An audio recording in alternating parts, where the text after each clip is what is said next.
Hi friends, welcome back to my channel kindergarten learning. Friends, आज की इस video में हम करेंगे playing in the park chapter, जो कि फर्स्ट स्टैंडर्ड के बच्चों का इंग्लिश का चैप्टर है। इसमें मैं आपको बताऊंगी कि बच्चे को कैसे सही तरीके से रीडिंग सिखानी है, बच्चे को किस तरीके से सही वॉल्यूम के साथ सही प्रोनाउंसिएशन, फ्लुएंसी, इंटोनेशंस, इन सारी चीज़ों को ध्यान रखे कैसे सही तरीके से रीडिंग करनी है। रीडिंग करते हुए बहुत सारी चीज़ों का ध्यान रखना होता है। जब कोई क्वेश्चन आए तो उसको वही टोन में बोलना है, जब कोमा आए तो स्मॉल पोज करना है, जब फुल स्टॉप आए तो ज़्यादा टाइम रुकना है। तो इस तरीके से कैसे रीडिंग करते हुए इन चीज़ों को दिमाग में रखते हुए रीडिंग करनी है फ्लुएंसी से। तो चलिए शुरू करते हैं।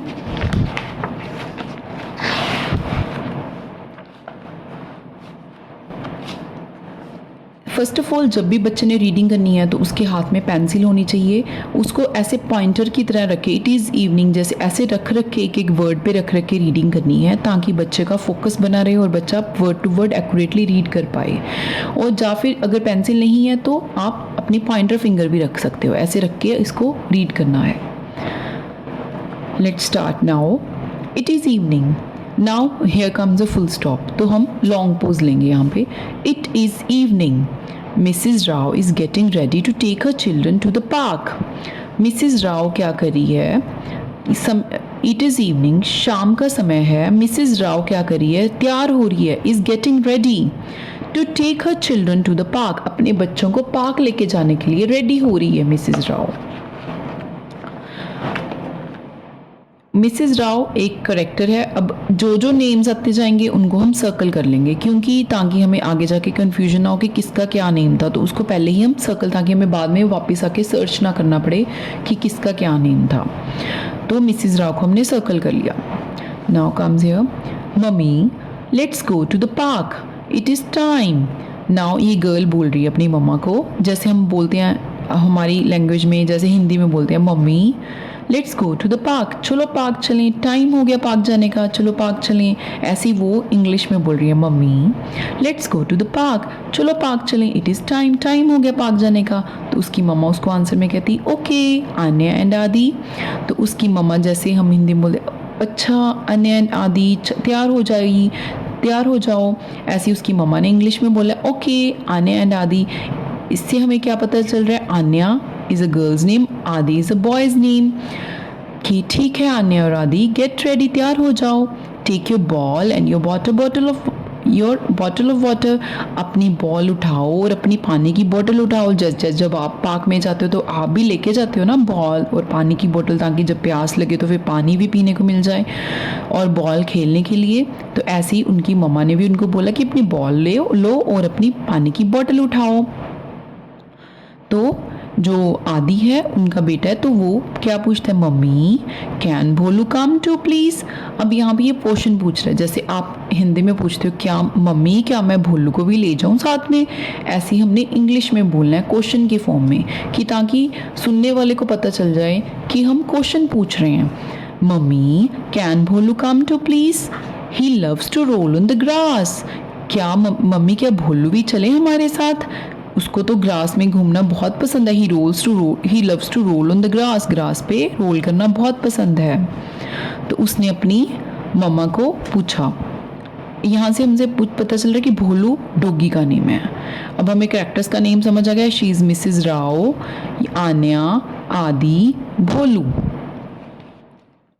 जो इस बॉक्सेस में दिया होता है साइड पे, ये भी पढ़ना बहुत ज़रूरी होता है, क्योंकि इसमें चैप्टर के रिलेटेड ज़रूरी इन्फॉर्मेशन गिवन होती है आपकी एक्स्ट्रा नॉलेज के लिए। तो ये स्किप नहीं करना, इसको भी पढ़ना है। Earth speaks, parks have many trees and plants. Parks में क्या होते हैं? बहुत सारे ट्रीज होते हैं, प्लांट्स होते हैं। They give us fresh air, जो कि हमें फ्रेश एयर देते हैं। Parks have open spaces for us to play and exercise. Parks में बहुत खुली जगह होती है जहाँ पे हम खेल सकते हैं, एक्सरसाइज कर सकते हैं। Children pets play in the park, जो बच्चे हैं, चिल्ड्रन हैं और जो पेट्स हैं वो क्या करते हैं? पार्क में खेलते हैं। पेट्स मतलब डॉगी, कैटी, जो भी आपका पालतू जानवर है वो वहाँ पे खेल सकते हैं। So in this we come to know about the parks, कि पार्क्स के क्या फ़ायदे हैं, हम क्या कर सकते हैं पार्क्स में। Now come here. हमने पढ़ा था यहाँ पे कि वो पूछ रहा है, आदि पूछ रहा है अपनी मम्मा से कि हम भोलू को ले जाएं साथ में, ठीक है। तो उसकी मम्मा क्या कहती, okay Bholu can come too, ठीक है भोलू भी आ सकता है।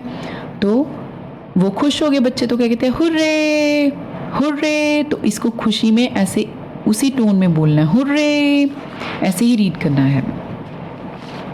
जब वो अब वो पार्क में पहुंच गए तो बच्चे प्ले कर रहे हैं, एक कोई हो और गर्ल है वो स्विंग ले रही है, और आदि जो है वो बॉल के साथ खेल रहा है, उसके साथ भोलू भी खेल रहा है। तो अब आदि की जो बॉल है वो उसके झूले के पास, वो स्विंग ले रही है, उसके पास पहुंच गई बॉल और वो भागता हुआ उसको पकड़ने लगा है। तो उसकी मम्मा ने एकदम से उसको क्या कहा, वेट आदि, let the swing stop first, रुको आदि, पहले स्विंग को रुकने दो, नहीं तो तुम्हारे चोट लग जाएगी। उनके कहने का मतलब है कि रुको, पहले स्विंग को रुकने दो। तो फिर आदि क्या कहता है, ओके मम्मी, ठीक है मम्मी। नाउ फिर आदि क्या कहता है, अब उसका बॉल से के साथ खेलने का मन नहीं करा। फिर वो अपनी मम्मा को कहता कि I want to play on the slide, मैंने तो स्लाइड लेनी है, मेरा तो स्लाइड पे खेलने का मन कर रहा है, I want to play on the slide. तो आन्या भी क्या कहती, mummy I want to go on the slide too, मुझे भी जाना है स्लाइड पे, मेरा भी मन कर रहा है स्लाइड पे जाने का। तो मम्मी क्या कहती, ओके कि जा सकते हो, गो ऑन, आप जा सकते हो, wait for your turn, but अपनी टर्न की वेट करनी है, गो वन बाय वन, एक एक करके जाना है, मतलब उनका कहने का मतलब धक्का नहीं करना, आराम से जाना है ताकि चोट ना लग जाए आप लोगों को। जब वो झूले ले लेते हैं तो उनकी मम्मा कहती है बी केयरफुल, ध्यान से। आपकी मम्मा भी कहती है ना बार बार जब आप पार्क में खेलते हो कि बी केयरफुल।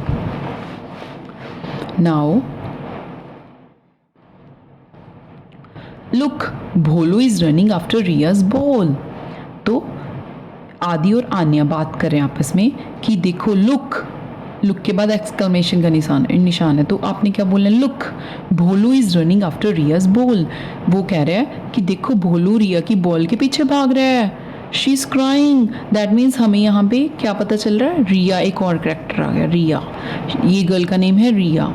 रिया की बॉल के पीछे भोलू भाग रहा है, इसलिए रिया रो रही है क्योंकि उसने बॉल के साथ खेलना था, लेकिन भोलू खेली जा रहा है उसकी बॉल के साथ, तो इसलिए वो रोई जा रही है। Rohan is picking up a stone, अब ये बॉय है, उसका नाम क्या है, रोहन, उसके हाथ में स्टोन है, वो स्टोन पिक कर रहा है। Rohan is picking up a stone, वो पत्थर उठा रहा है। He is going to throw the stone at poor Bholu. Aadi कह रहा है अन्य को कि वो he is going to throw the stone, going to means गिराने वाला, मारने वाला, उसको जो पत्थर है उसके ऊपर, पुअर भोलू, बेचारे भोलू के ऊपर, पुअर भोलू मतलब बेचारे भोलू। वो कहता है देखो देखो, जो रोहन है वो बेचारे भोलू के ऊपर पत्थर मारने वाला है। तो जो आन्या है वो उसको रोकती है, वो कहती है रोहन स्टॉप, तो कहती है रुक जाओ Rohan, we must not hit animals, हमें एनिमल्स को मारना नहीं चाहिए, हमें हिट नहीं करना चाहिए एनिमल्स को, he only wants to play with you, वो तो सिर्फ आपसे खेलना चाहता है। Bholu give me the ball, तो वो भोलू को बुलाती है, कहती है मुझे बॉल दो भोलू, तो भोलू दे देता है उसको बॉल आके। तो वो कहती है गुड डॉग, अच्छा डॉग, जैसे क्योंकि इसने अच्छा बच्चे की तरह उसको बॉल पकड़ा दी। अब इसमें हम पढ़ेंगे fact 5। People often meet old friends and make new friends in the park. Fact क्या है कि जो पार्क्स होते हैं, हम पार्क्स के बारे में पढ़ रहे हैं इसमें, कि पार्क में क्या होता है, लोग क्या, ऑफन का क्या मतलब है, ज़्यादातर, ऑफ्टन नहीं रीड करना, इसको ऑफन रीड करना, often. People often meet old friends, ज़्यादातर लोग ओल्ड फ्रेंड्स को मिलते हैं पार्क में जाके, या फिर न्यू फ्रेंड्स बन जाते हैं उनके पार्क में जाके। Families and friends can have picnics in the park. Park में जो फैमिलीज हैं, जब फ्रेंड्स मिलके पिकनिक्स भी मनाते हैं पार्क में। People can enjoy looking at the trees, जो लोग हैं वो एन्जॉय करते हैं ग्रीन ग्रीन ट्रीज को देख के, प्लांट्स को देख के, फ्लावर्स को देख के, पार्क में ग्रीनरी देख के सारी एन्जॉय करते हैं वो। तो ये थी fact 5। So this was all about this chapter. I hope कि आपको बहुत मज़ा आया होगा ये चैप्टर को रीड करके, और आपको समझ आया होगा कि कैसे एक्यूरेटली रीडिंग करनी है। Thank you very much for watching my channel. अगर आपको ये वीडियो अच्छी लगी तो प्लीज़ लाइक ज़रूर कर दें, और अगर आपकी कोई क्वेरी है तो please do ask me in the comment section. I will love to answer your queries. Thank you very much.